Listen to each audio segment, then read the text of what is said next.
नमस्कार शेतकरी मित्रांनो, आपण आज एक चांगल्या महत्त्वाच्या मुद्द्यावर आपण बोलणार आहे। त्यामुळे व्हिडिओ हा शेवटपर्यंत पाहण्याचा प्रयत्न करा। मित्रांनो, आता सध्या दुष्काळ परिस्थिती चालू आहे। या दुष्काळ परिस्थितीमध्ये आपल्याला जे पिकं आहे ते पिकं जगवण्यासाठी किंवा आपल्याला जनावरांच्या पाण्यासाठी आपल्याला त्यामध्ये पाण्याची आता आवश्यकता आहे, जी आहे तर ती पडत आहे। तर मग मित्रांनो, या आपल्याला गरज भागवण्यासाठी आपण सर्वात सोपा मार्ग म्हणजे तो मार्ग आपण निवडत असतो, तर तो बोरवेलचा। तर मित्रांनो, बोरवेल घेताना आपल्या बऱ्याच फसवणुका त्यामध्ये होत असतात। मित्रांनो, हीच फसवणूक टाळण्यासाठी मित्रांनो बातचीत करणार आहे। काही प्रसंग जे आहे तर ते मी तुमच्याशी शेअर करणार आहे, त्यामुळे व्हिडिओ हा शेवटपर्यंत पाहण्याचा प्रयत्न करा। तर मित्रांनो, आपण पानाडी आणतो। पानाड्यामध्ये अलग अलग प्रकारचे पानाडे असतात। त्यामध्ये काही रॉडच्या साहाय्याने बघणारे पानाडी, त्यामध्ये अंड्याच्या साहाय्याने बघणारे, काही नारळावर, काही तव्यावर, म्हणजे असे असंख्य प्रकार जे आहे तर पानाड्यामध्ये आपल्याला बघायला मिळतात। तर मित्रांनो, या पद्धतीने आपण जे आहे तर शेतकरी बांधव त्यामध्ये पानाड्याला बोलून एक पॉईंट जो आहे तर तो फिक्स करतो। तर मित्रांनो, यामध्येच आपली एक महत्त्वाची फसवणूक जी आहे तर ती होत असते। तर ती फसवणूक कशी होते? ज्यावेळेस आपण नारळाच्या साहाय्याने ज्यावेळेस आपण जो पानळी आहे समोरचा तर तो पाणी बघतो, तर तो काय करतो, आपलं जे नारळ आहे तर ते नारळ आपल्या हातावर ठेवतो आणि ज्या ठिकाणी जास्त पाणी लागतं, पाणी त्याला समजा ते दिसतं असं त्याचा एक समज आहे, तर ते आपल्या शेतकरी बांधवांना सांगतो की या या ठिकाणी काही जागी जास्त नारळ उचलतं, तर त्या ठिकाणी तो म्हणतो की यामध्ये जास्त पाणी आहे। तर मित्रांनो, अशा पद्धतीने काही फसवणूक होतात। तर मग हे नारळाच्या साहाय्याने जे नारळ आहे तर ते उचलतंच का, तर याचा एक मी तुम्हाला अंदाज आणतो। तर मित्रांनो, जे नारळ आहे तर ते नारळ आपल्याला तुम्ही बघा की नारळ जो पानाडी आहे तर तो कोणतं नारळ सांगतो, तर त्यामध्ये आपल्याला जे नारळामध्ये जे पाणी आहे तर तेच नारळ आपल्याला पानाडी घेऊन येण्यासाठी सांगत असतो। मग जे नारळात पाणी भरलेलं आहे तर ते पाणी ज्यावेळेस आपण हातावर तो पकडतो, त्याची जी शेंडी आहे तर ती काढून घेतलेली असते। मित्रांनो, ज्यावेळेस असं करतो त्यावेळेस थोडासा वर करतो आणि त्यामध्ये जे नारळातलं पाणी आहे तर ते फिरतं आणि जे नारळ आहे तर ते सरळ होतं। तर असे काहीतरी एक लॉजिक आहे। फक्त पानाड्याची जी आहे तर ते पैशाची खिसे भरवण्यासाठी काही लोक कृत्य करत आहे। त्यामध्ये काही लोक मोफतसुद्धा बघत आहे। फक्त आपली एक मनाची भावना, एक मनाची शांतता त्यामध्ये होत असते की आपण पानाड्याकडून पाणी बघितलेलं आहे, आता बोर जो आहे तर तो निश्चितपणे घ्यायचा आहे। पानाड्याने सांगितलेलं आहे की 80 ते 90 फुटावर आपल्याला पाणी समजा लागेल, तर त्या ठिकाणी लागेलच, असा एक आपल्या शेतकरी बांधवांमध्ये विश्वास जो आहे तर तो बसलेला असतो।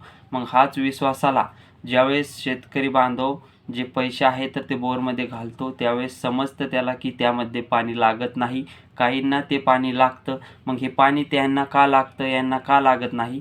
तर मित्रांनो, हा महत्त्वाचा मुद्दा आहे। मित्रांनो, तुम्हाला स्वतः माझ्या गावची जी पाण्याची पातळी आहे तर मी ती तुम्हाला सांगतो।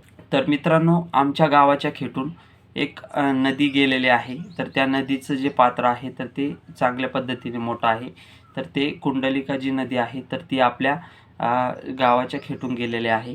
मग गावाचा जो परिसर आहे तर त्यामध्ये गावामध्ये कोणी जरी त्यामध्ये डोळे झाकून जरी बोर घेतला तर त्यामध्ये आपल्याला पाणी जे आहे तर ते चांगल्या पद्धतीने त्यामध्ये लागतं। खादाच बोर असा आहे की त्यामध्ये पाणी जे आहे तर ते लागत नाही किंवा कमी लागतं। पण असा शक्यतो आमच्या गावामध्ये जवळपास 15 ते 20 बोर जे आहे तर ते गावामध्ये आहे आणि या जे गावामधले बोर आहे तर ते कंटिन्यू बोर जे आहे तर ते उन्हाळा, पावसाळा, हिवाळा सतत चालू राहत असतात। म्हणजे इतकं पाणी जे आहे तर ते गावात लागतं। म्हणजेच काय, तर गावामध्ये जी पाण्याची पातळी आहे तर ती चांगल्या पद्धतीने त्यामध्ये आहे। मित्रांनो, तोच भाग जर आपण गावाच्या थोडं 1 किलोमीटर पुढे गेलं तर त्यामध्ये पाण्याचा एक थेंबही सुद्धा त्यामध्ये लागत नाही।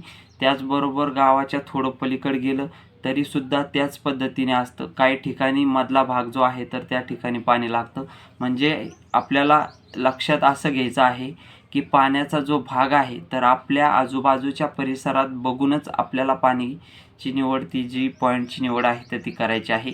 म्हणजेच काय, तर काही ठिकाणी पाणी जे आहे तर ते लागतं, काही ठिकाणी 50 ते 60 फुटावर पाणी लागतं, काही ठिकाणी 80 ते 90 फुटावर, काही ठिकाणी 125 फुटापर्यंत सुद्धा पाणी त्यामध्ये लागत असतं. म्हणजे मित्रांनो, पाण्याची पातळी जी आहे तर ती काही काही जे जमिनीच्या नुसार काही भागामध्ये कमी जास्त पातळी असते, काही ठिकाणी कितीही बोर घ्या तुम्ही. म्हणजे माझ्याच शेताचा जर आपण विचार केला तर माझं शेत जे आहे तर ते माळराना साईडला आहे. मी स्वतः 2 बोर घेतलेले आहे.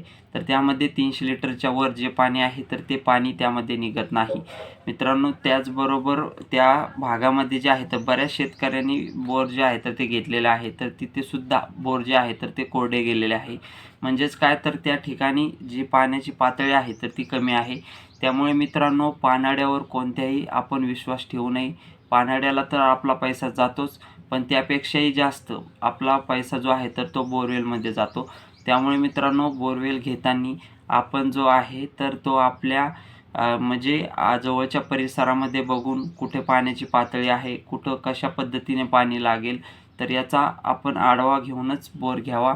जेणेकरून आपल्याला त्यामध्ये आपले पैसे, वेळ आपला वाया जाणार नाही. कारण शेतकरी जो आहे तर तो पैशाला एकदम कटिबद्ध राहायला पाहिजे, जेणेकरून त्याला जो भाव आहे तर तो भावसुद्धा मिळत नाही. त्यामध्ये येणारे पैसे जे आहे तर ते थोडे थोडे करून तो पुन्हा शेतीमध्ये घालत असतो. त्यामुळे आपण जे बोर घेतात तर तो बोर काळजीपूर्वक घ्यावा. पानाड्याला कोणत्याही दाखवू नये, असं माझं मत आहे. एखादा पानाडी जर आपल्याला फ्रीमध्ये दाखवत असेल तर आपल्या मनाच्या शांततेने आपण एखाद्या जागी घेऊ शकता. पण आपण जर परिसराचा अनुभव जर घेतला तर त्यामध्ये चांगलं होईल. त्यामध्ये काही इस्रायल टेक्नॉलॉजीच्या ज्या मशिनरी आहे तर त्यामध्ये आपल्याला त्या खडक दाखवतात. तर मित्रांनो, त्याचासुद्धा आपण थोड्याफार प्रमाणामध्ये वापर करून, आपल्या बुद्धीचा वापर करून, बोरला कुठे पाणी लागू शकतं तर याचा वापर करूनच आपण पाणी घ्यावं. म्हणजे काही काही ठिकाणी एकदम जो पाषाण आहे, काळा पाषाण लागतो, काही ठिकाणी जे गेरू लागतो, म्हणजे गेरूमध्ये पाणी जातं किंवा त्यामध्ये लागत नाही. असे पद्धतीने बरेच असंख्य जे खडक आहे तर त्यामध्ये खडक असतात.